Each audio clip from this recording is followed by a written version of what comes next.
네, 오늘 함께 하실 하나님 말씀은 고린도후서 4장 12절이 되겠습니다. 고린도후서 4장 12절 말씀. 찾으셨으면 제가 받들어 읽겠습니다. 그렇게 하여 죽음은 우리 안에서 역사하나 생명은 너희 안에서 역사하는도다. 사도 바울은 본문에서 매우 역설적인 말을 하고 있죠. 죽음은 우리 안에서 역사하나 생명은 너희 안에서 역사하는도다.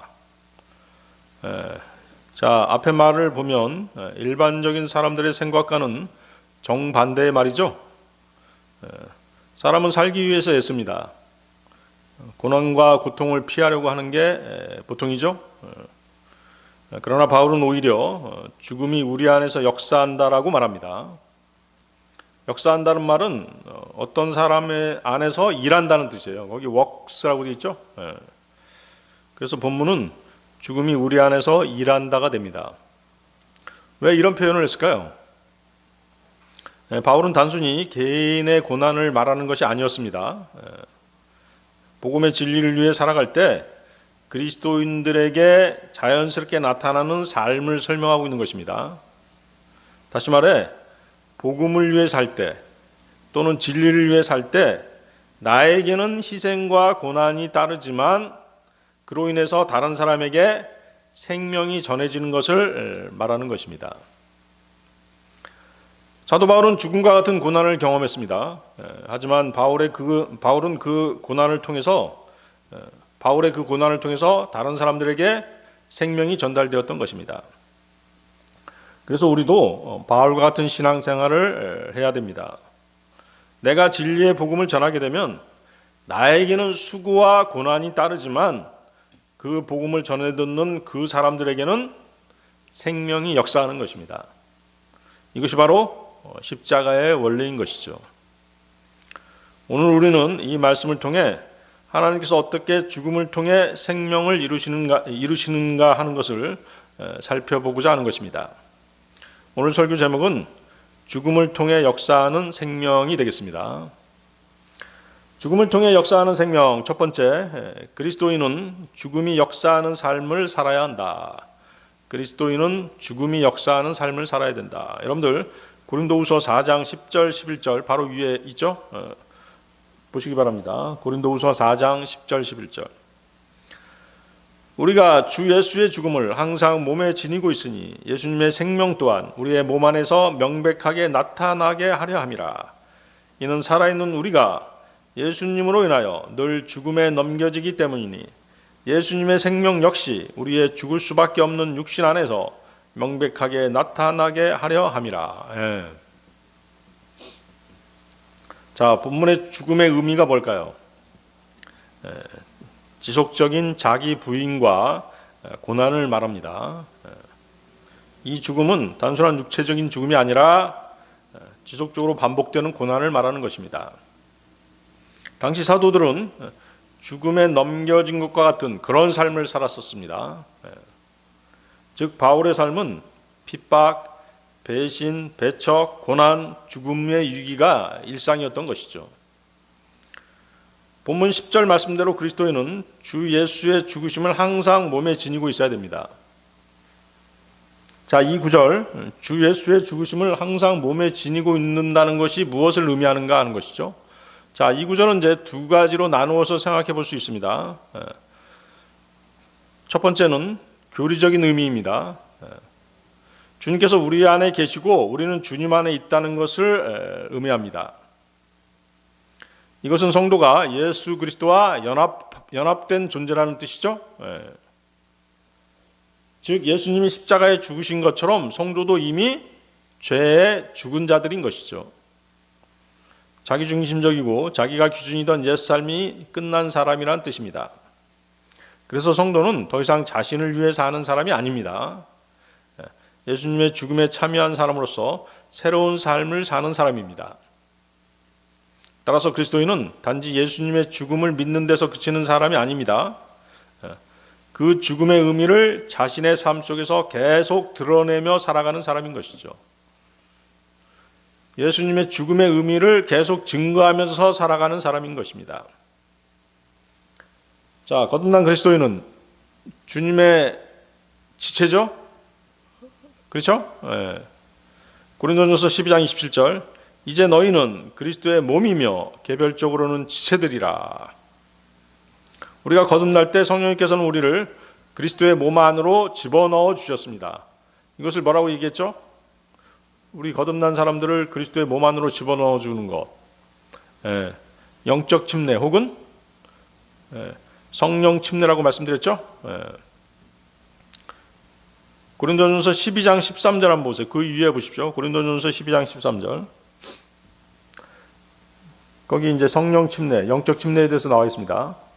이는 우리가 유대인들이든지 이방인들이든지 간에, 우리가 속박된 자든지 자유로운 자든지 간에 한 영에 의하여 우리 모두가 한 몸 안으로 침례를 받았기 때문이라.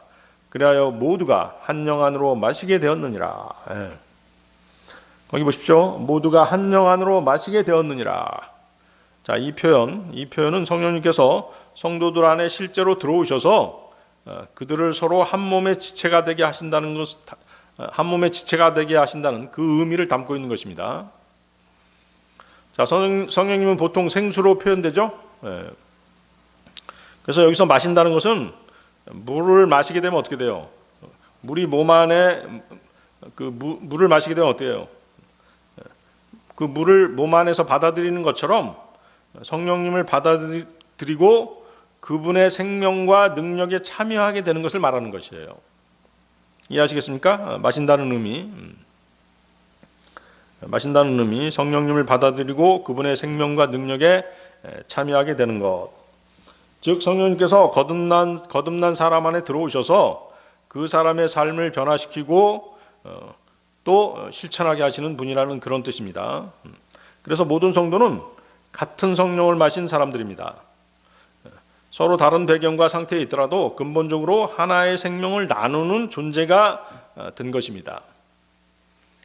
그리스도는 예수님을 믿을 때 이미 그분과 함께 십자가에 못 박혀 죽은 사람입니다.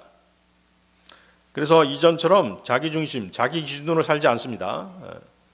이제는 예수님이 내 안에서 살아가시는 새로운 삶을 시작하게 된 것입니다. 로마서 6장 8절이죠. 이제 우리가 그리스도와 함께 죽어 있다면 우리가 또한 그분과 함께 살게 될 것을 우리는 믿느니라. 내 인생은 더 이상 나 혼자의 삶이 아닙니다. 예수님의 생명에 연결된 삶인 것이죠. 그 출발점은 예수님이 죽으신 십자가에서부터 시작된 것입니다. 갈라디아서 2장 20절이죠. 지난 시간에도 이 구절에 대해서 말씀드렸는데요. 내가 그리스도와 함께 십자가에 못 박히나 그럼에도 나는 살아있노라. 그러나 내가 아니라 오직 그리스도께서 내 안에서 사시는 것이라.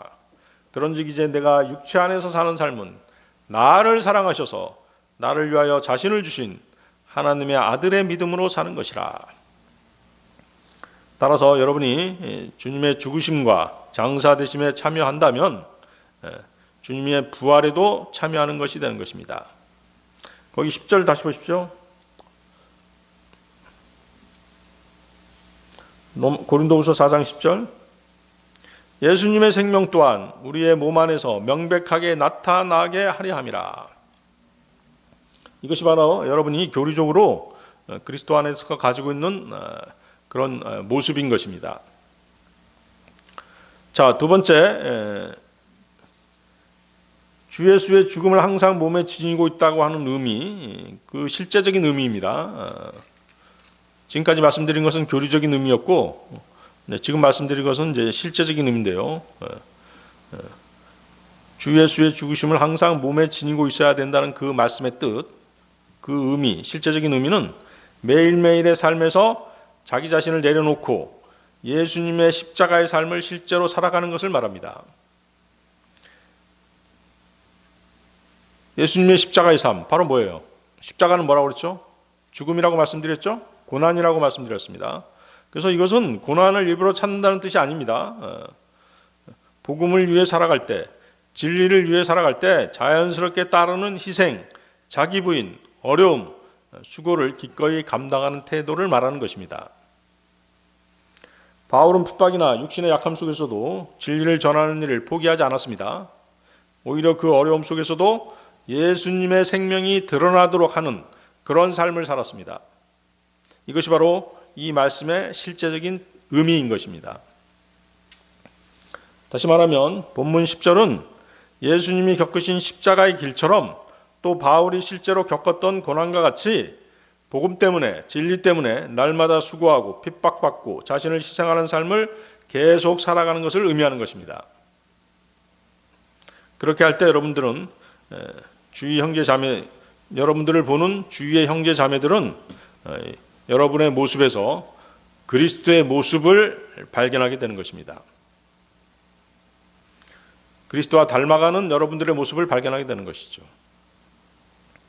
그 그리스도의 모습은 여러분들의 그 어떤 깔끔한 복장이랄지, 여러분의 행위, 여러분의 멋진 매너, 여러분의 외모, 여러분의 예절 바른 어떤 태도, 또 여러분과의 어떤 친교의 악수, 이런 것들이 아닙니다.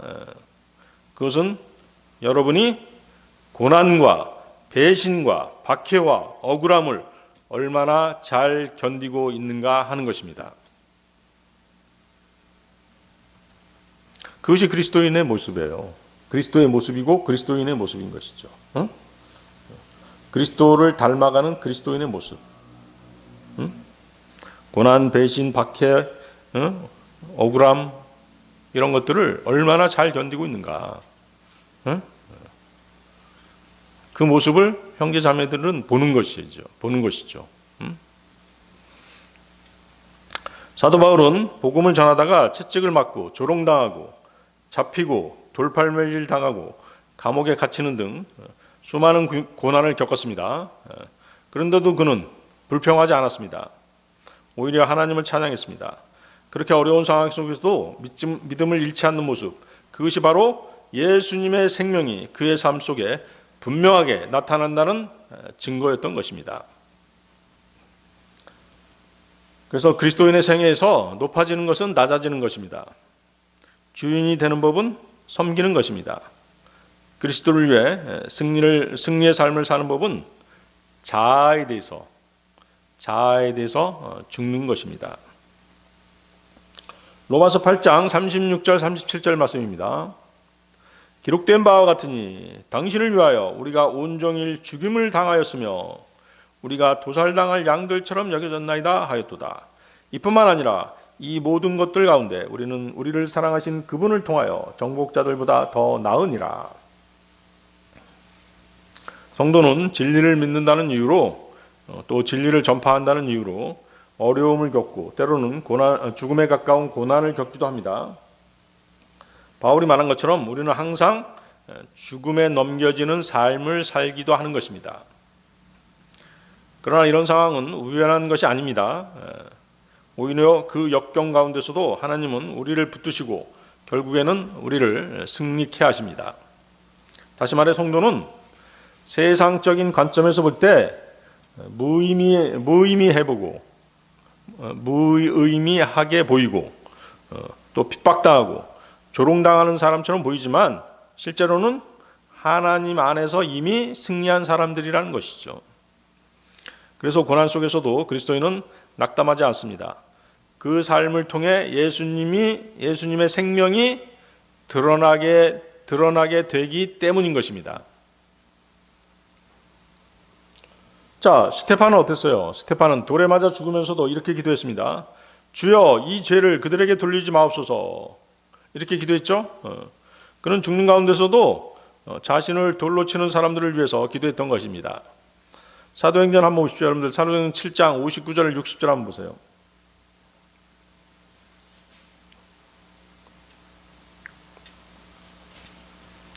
사도행전 7장 59절 60절. 그런즉 하나님을 부르며 주 예수여 저의 영을 받아주소서라고 말하는 스테판을 그들이 돌로 쳤더라. 이에 그가 무릎을 꿇고 큰 목소리로 외쳤으니 주여 이 죄를 그들의 책임으로 돌리지 마옵소서 하였더라. 그러자 그가 이렇게 말한 후에 그는 잠들었더라. 그러면 스테판의 죽음과 그의 기도의 결과가 남긴 것이 무엇이었을까요? 그 현장에 있던 사람들 중에 누가 있었죠? 사울이 있었죠? 사울. 바울의 옛날 이름이 사울이었습니다. 거듭나기 전에 이름이 사울. 거듭난 후에는 바울이 되었죠? 거기 바로 위에 보세요. 7장 58절. 사도행전 7장 58절. 그런 다음에 그를 도시 밖으로 던졌고 그를 돌로 쳤더라. 그러자 증인들이 그들의 옷을 한 청년의 두 발 앞에 내려놓았는데 그의 이름은 사울이었더라. 그렇죠? 거듭나기 전에 사울은 어떤 사람이었어요? 기독교인들을, 크리스찬들을 박해하는 사람이었죠? 그런 사람이었던 것이죠. 자, 보세요. 스테판의 죽음은 결코 헛되지 않았던 것이죠. 스테판에게는 무엇이 역사했던 것이에요? 죽음이 역사했습니다. 하지만 그 안에는 생명이 준비되어 있었던 것입니다. 그 죽음은 한 영혼, 즉 바울을 향한 생명의 씨앗이 되었던 것입니다. 스테판의 죽음에 역사한 생명은 후에 사도 바울에게도 역사했던 것입니다. 이해하시겠습니까? 자, 다른 예를 들어보겠습니다. 세계 각지의 그 오지에서 활동하는 많은 선교사들이 있죠. 그들은 편안한 삶을 포기하고 낯선 문화 속에서 고난을 당하면서 복음의 진리를 전하고 있습니다. 어떤 선교사는 수년 동안 아무런 열매도 얻지 못하고 계속해서 고난만 당하는 그런 선교사도 있는 것입니다. 병에 걸리기도 하고 가족들이 고통을 겪고 경제적으로 어렵고 심지어 생명의 위협을 받기도 합니다. 그러나 그들의 희생위에 어느 날 한 사람이 변화되는 것입니다. 거듭나는 것이죠. 복음을 듣고 구원받게 되는 것입니다. 그리고 그 한 사람이 또 다른 사람에게 복음을 전합니다. 이것이 바로 뭐예요? 죽음이 역사하는 삶이라는 것이죠. 죽음을 통해 역사하는 생명. 두 번째, 죽음은 생명을 낳는 십자가이다. 죽음은 생명을 낳는 십자가이다. 여러분들 요한복음 12장 24절 한번 보십시오.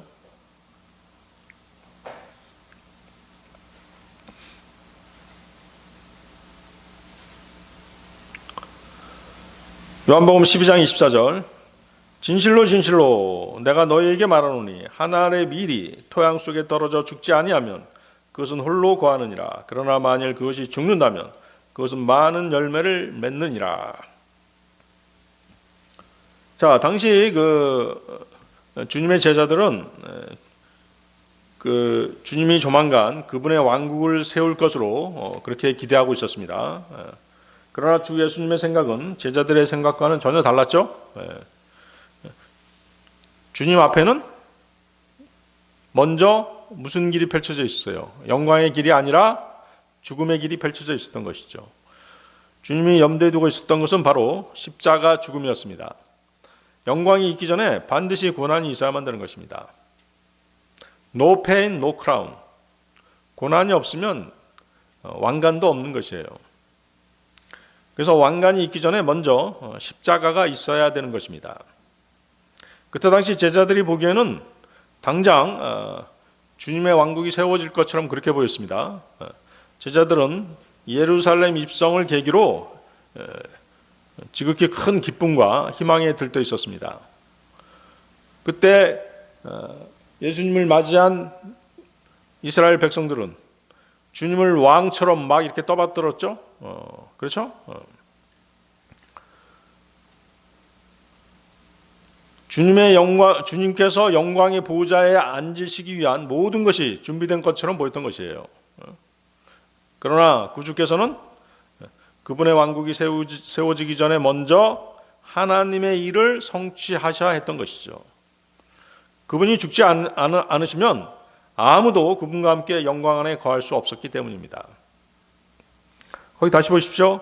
한 알의 밀이 토양 속에 떨어져 죽지 아니하면 그것은 홀로 거하느니라. 그러나 만일 그것이 죽는다면 그것은 많은 열매를 내느니라. 자, 한 알의 씨앗이 땅에 묻혀서 새 생명으로 태어나지 않으면 풍성한 열매를 맺을 수가 없는 것입니다. 우리의 신앙생활도 마찬가지죠.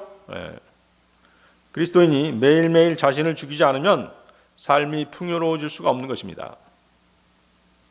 이것이 바로 십자가의 원리인 것이죠. 십자가는 죽음입니다. 십자가는 자기 희생입니다. 십자가는 개인의 삶에 반드시 적용되어야 되는 것입니다. 또 십자가는 온 세상에 적용되어야 됩니다. 십자가는 또 다른 사람들과의 관계에도 적용되어야 합니다. 사도 바울은 자기를 부인하고 십자가에 스스로 달리지 않으면 십자가의 원수가 된다라고 말했습니다. 여러분들 빌립보서 3장 18절 한번 찾아보십시오.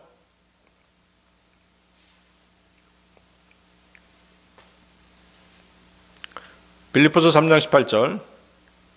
이는 내가 너희에게 종종 말한 적이 있고 지금도 너희에게 눈물을 흘리면서까지 말하노니 그들 곧 많은 이들이 그리스도의 십자가의 원수들로 살아가기 때문이라. 작금의 교회 시대는 십자가를 선포하는 교회가 점점 줄어들고 있습니다. 점점 사라져가고 있죠.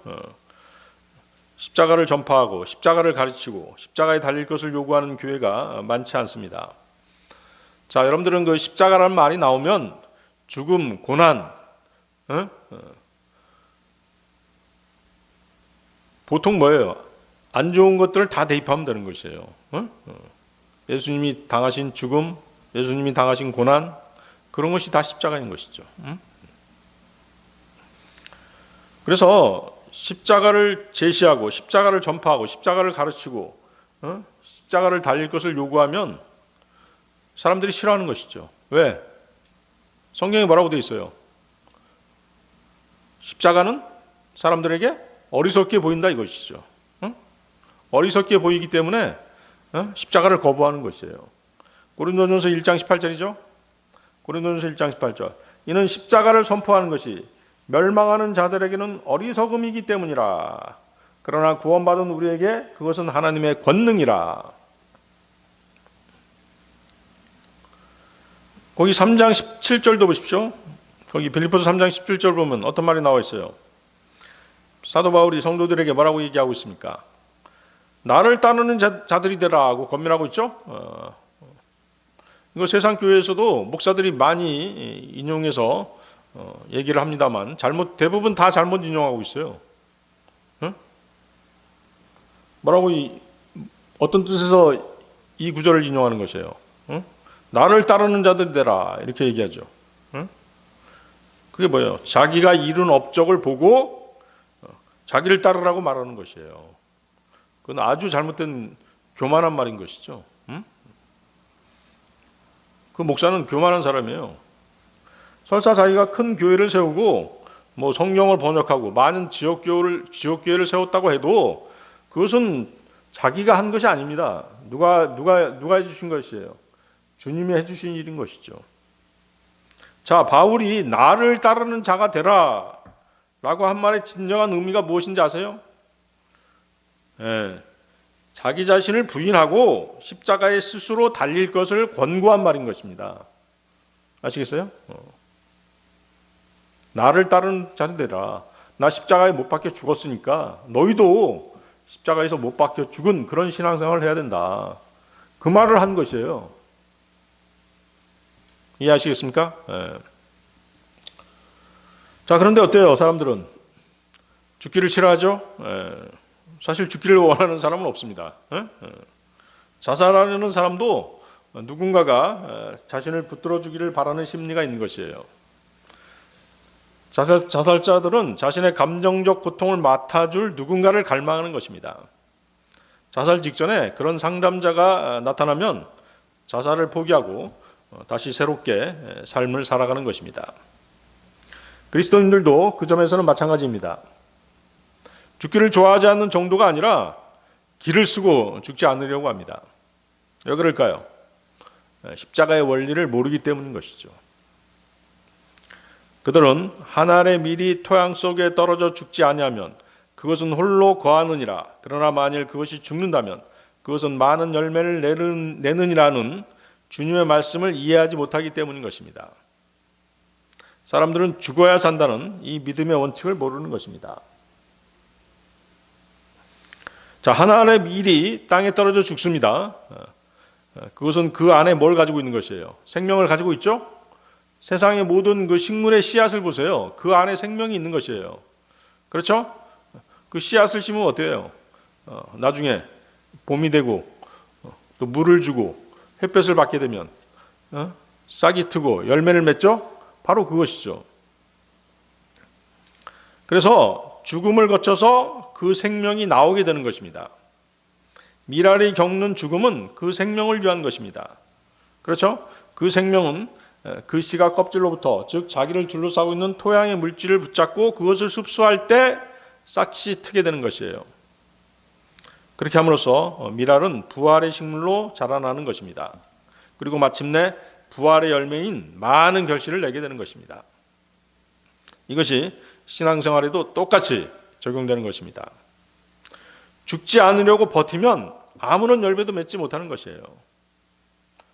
자신의 자아를 계속 붙들고 있으면 그 자리에서 썩고 마는 것이 믿음 생활의 원리인 것입니다.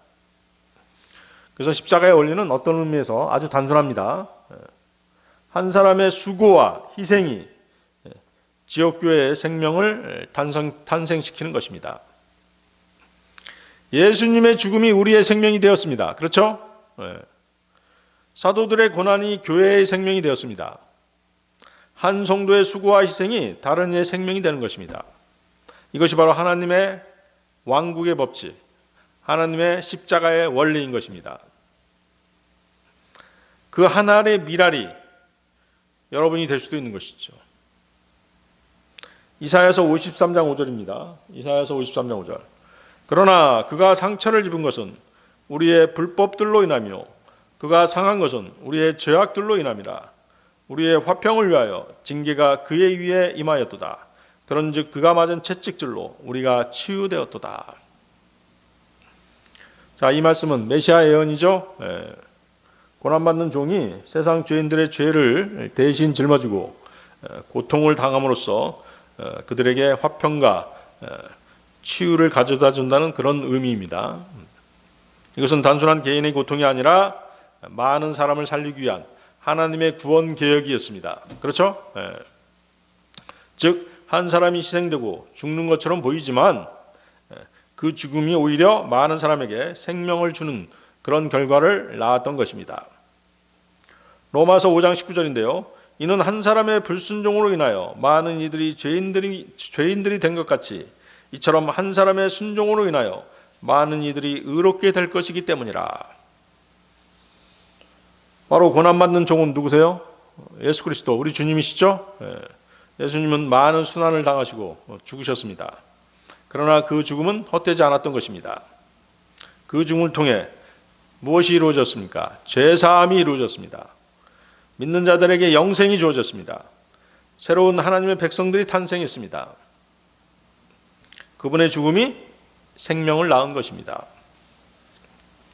이사야가 예언한 고난받는 종의 죽음은 헛된 희생이 아니었던 것이죠.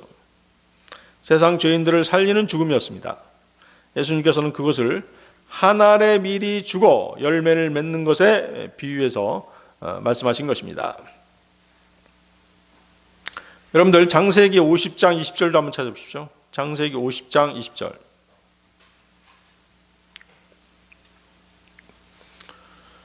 창세기 50장 20절은 누가 말한 것인가요? 요셉이 말한 것이죠. 그러나 당신들로 말하자면 당신들은 저를 대적하여 악을 생각하였으나 하나님께서 그 일을 선으로 의도하시어 그것을 성취하시고자 이날과 같이 많은 백성을 구원하여 살리게 하셨나이다. 요셉의 형들이 요셉을 팔아버렸죠? 팔아버렸어요. 그래서 이제 가든 고생을 다 하다가 나중에 어떻게 했어요? 애굽의 총리 대신이 됐죠? 그리고 아버지 야곱이 죽자 이제 형들이 요셉을 두려워한 것이에요. 아, 요셉이 우리가 요셉 어렸을 때 팔아버렸기 때문에 이제 아버지도 돌아가시고 하니까 우리들한테 복수하지 않을까? 이렇게 막 걱정한 것입니다. 그러니까 요셉이 이 말을 한 것이에요. 요셉은 형들이 자신을 해치려고 한 악한 의도가 있었지만 하나님께서는 그 일을 바꾸셔서 많은 사람을 살리는 선한 결과를 이루셨다고 고백한 것입니다. 우리는 이 구절을 통해 하나님께서는 인간의 악한 행동까지도 주권적으로 사용하셔서 결국 생명을 살리는 방향으로 이끄신다는 것을 알 수 있는 것입니다.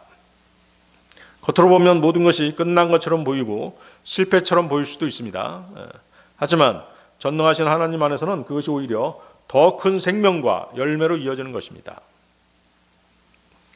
그래서 여러분들 그리스도인들의 고난, 그리스도인들의 고통은 뭔가 이유가 있는 것이에요. 하나님의 뜻이 있는 것입니다. 여러분들이 그런 지혜를 가지고 있다면 여러분들이 지금 당하고 있는 고난, 수고, 핍박 이런 것들은 나중에 커다란 영광으로 여러분들에게 보상이 될 것입니다. 자, 요셉은 형들에게 버림받고 노예로 팔리고 감옥에 갇혔습니다. 그의 인생은 철저히 고난의 길이었죠. 죽음의 길이었습니다. 그러나 하나님은 그 길을 통해 이스라엘 온 민족을 살리셨습니다. 당신들은 저를 대적하여 악을 생각하였으나 하나님께서 그 일을 선으로 의도하시어 그것을 성취하시고자 이날과 같이 많은 백성을 구원하여 살리게 하셨나이다. 그렇죠? 결국 요셉은 고난을 통해서 이집트의 총리 대신이 됨으로써 모든 야곱 가족들을 다 살렸죠. 그 형들, 또 동생의 가족까지도 다 살렸잖아요. 그렇죠? 요셉이 고난당하고 또 배신당하는 이러한 사건은 단순한 불행이 아니었던 것이죠. 하나님께서 많은 생명을 살리기 위해 계획하신 연단의 과정이었던 것입니다. 예수님께서 말씀하신 하나의 미랄의 비유처럼 한 사람의 고난과 또 그 죽음과 같은 사건을 통해서 더 많은 생명이 살아나는 하나님의 방식, 즉 십자가의 원리가 드러났던 것입니다. 어떤 교회에서 한 성도가 늘 헌신적으로 봉사를 했습니다. 그렇지만 사람들은 알아주지 않았고 오히려 오해를 받기도 했습니다. 그렇죠? 자기가 자신은 열심을 내서 봉사하고 수고하고 헌신하지만 그것을 이상한 방향으로, 이상한 시각으로 보는 사람들이 꼭 있는 것이에요. 그러나 그 성도의 조용한 헌신을 보고 한 청년의 마음이 열렸습니다. 그 청년은 이렇게 말했습니다. 저 자매의 헌신을 보니 하나님께서 실제로 역사하시는 것 같습니다. 한 사람의 희생이 다른 사람의 생명을 깨우는 통로가 되었던 것입니다. 이것이 바로 뭐예요? 십자가의 원리인 것이죠. 죽음을 통해 역사하는 생명. 세 번째, 죽음을 통해 교회 안에 생명이 역사한다. 죽음을 통해 교회 안에 생명이 역사한다. 여러분들 고린도후서 4장 15절 보십시오. 고린도후서 4장 15절.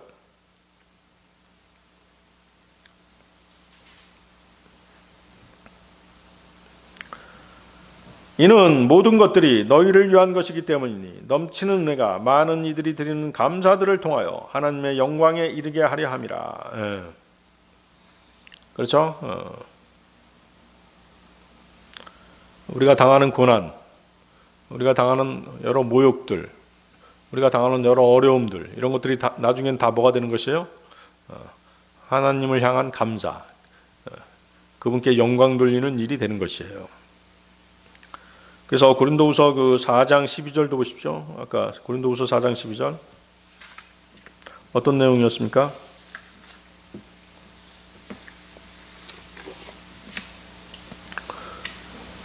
고린도후서 4장 12절 다시 한번 읽어보겠습니다. 그렇게 하여 죽음은 우리 안에 역사하나 생명은 너희 안에 역사하는도다. 네. 자, 이 표현, 바울이 말한 이 표현, 죽음은 우리 안에 역사하나 생명은 너희 안에 역사하는도다. 사도들이 복음을 전하는 과정에서 수고와 고난과 위험, 심지어 죽음과 같은 상황을 겪었지만 그 결과로 다른 사람들에게는 생명이 전해진다는 그런 뜻이라고 말씀드렸죠? 그렇습니다. 이런 역사는 고린도후서 4장 15절에서 더 분명해지는 것이죠. 바울은 이 모든 일이 너희를 위한 것이다 이렇게 말하고 있잖아요. 더 많은 사람에게 은혜가 퍼져서 하나님께 감사가 넘치게 하려는 목적이다 이렇게 말하는 것이에요. 바울과 사도들이 겪은 수고와 고난과 희생은 다른 사람들에게 생명을 전하고 은혜를 확장시키기 위한 통로였던 것입니다. 그 결과 더 많은 사람들이 하나님께 감사와 영광을 돌리게 되었던 것입니다. 즉 한쪽에서는 수고와 고난과 희생이 있었지만 다른 한쪽에서는 그로 인해 새 생명이 탄생하고 감사가 계속해서 늘어나게 되었던 것이죠. 따라서 사도 바울은 그에게 일어나는 모든 일이 고린도인들이 주 안에서 성장할 수 있도록 그들을 위해 일어나고 있음을 말하고 있는 것입니다. 바울의 고난을 통해 복음이 더욱 널리 전해졌습니다. 바울의 고난이 다른 사람들에게 생명을 전해주는 통로가 되었던 것입니다. 그 바울이 겪는 고난을 통해 고린도 성도들 또한 성장했던 것이에요. 믿음이 깊어졌던 것입니다. 결국 하나님께 감사하는 삶으로 나아가게 되었던 것이죠. 그의 고난이 고린도 교회 전체를 하나님께 감사하게 만드는 열매로 이어진 것입니다. 그 감사가 하나님께 드려질 때 주님께서 영광을 받으시는 것입니다. 감사하는 성도가 많아질수록 하나님은 더 많은 영광을 받으십니다. 한 사람의 죽음, 한 사람의 수고와 희생으로 말미암아 새로운 생명이 탄생합니다. 이 생명은 단순히 한 사람을 구원하는 개인 구원에 그치지 않습니다. 공동체 전체, 지역교회 전체에 퍼지는 생명의 원동력이 되는 것입니다. 성도는 고난을 통해 성장합니다. 마찬가지로 교회 역시 항상 고난 위에서 성장하는 것입니다.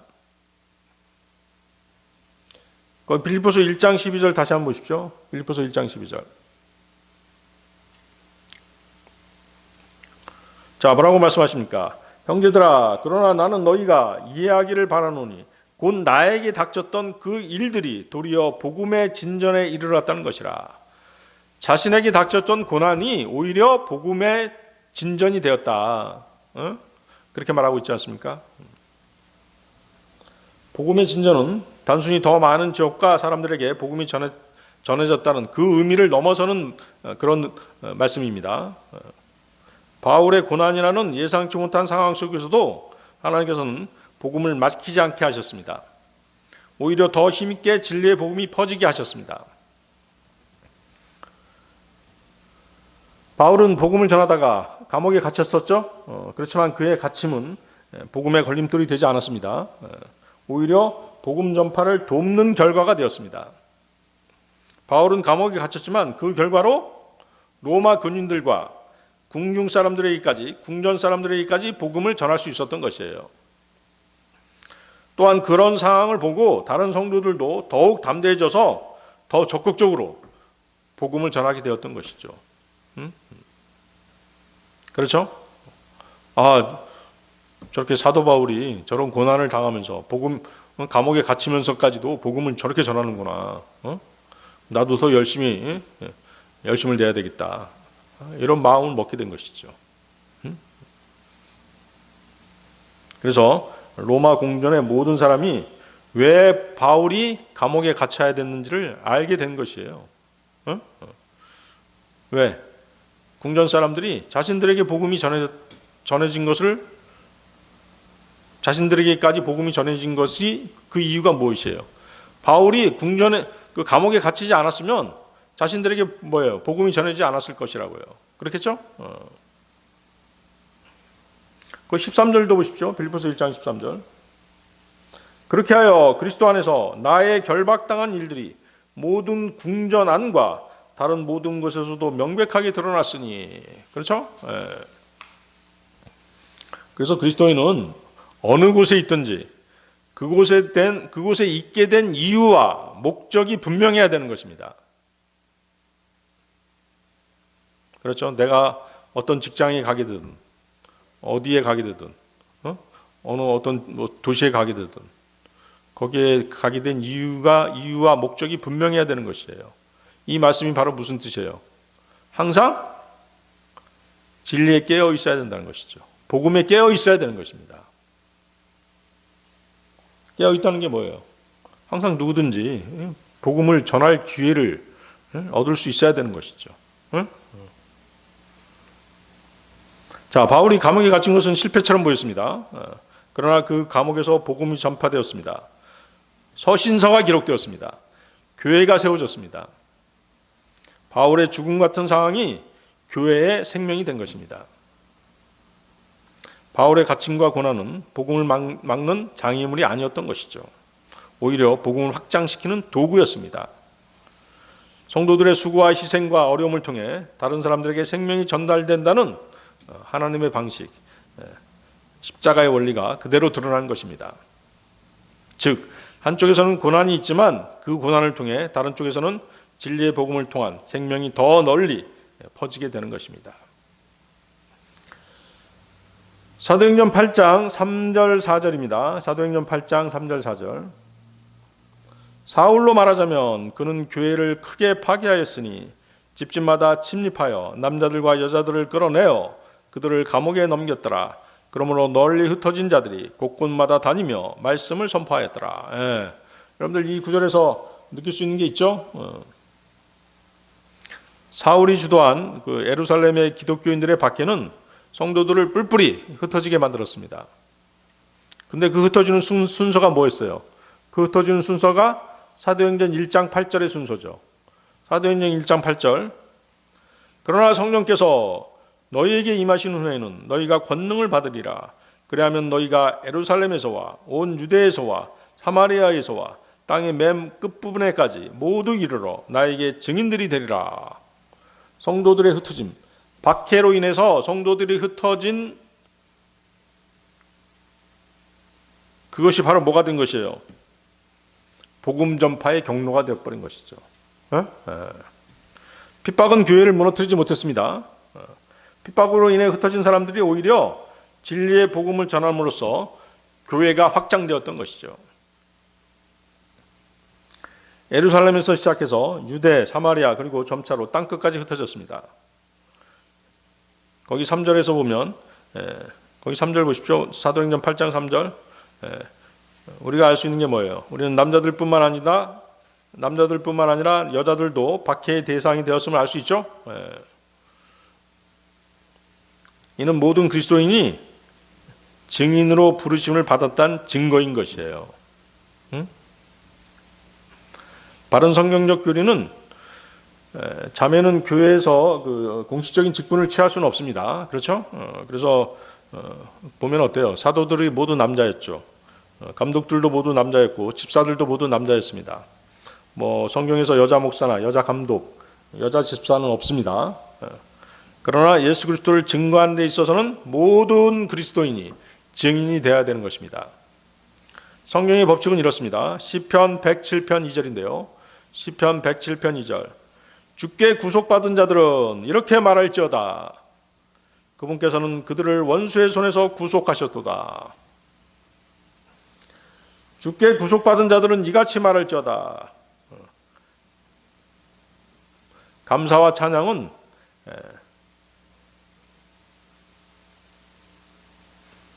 예배의 핵심 요인인 것이죠. 그렇죠? 핵심 요소가 바로 예배의 핵심 요소가 감사와 찬양인 것이에요. 구속받은 자들은 이같이 말할지어다. 성도는 그분의 구원을 선포하고 하나님의 이름을 높이고 사람들에게 그분의 신실하심을 전해야 하는 막중한 의무가 있는 것입니다. 성경에서 예수 그리스도를 증거한 자매들에 대한 좋은 예들이 많이 있죠? 여러분들이 알고 있는 자매들, 신실한 자매들, 프리스킬라, 막달라 마리아, 여선지자 안나, 전도자 빌립들의 딸, 여러분들 아시죠?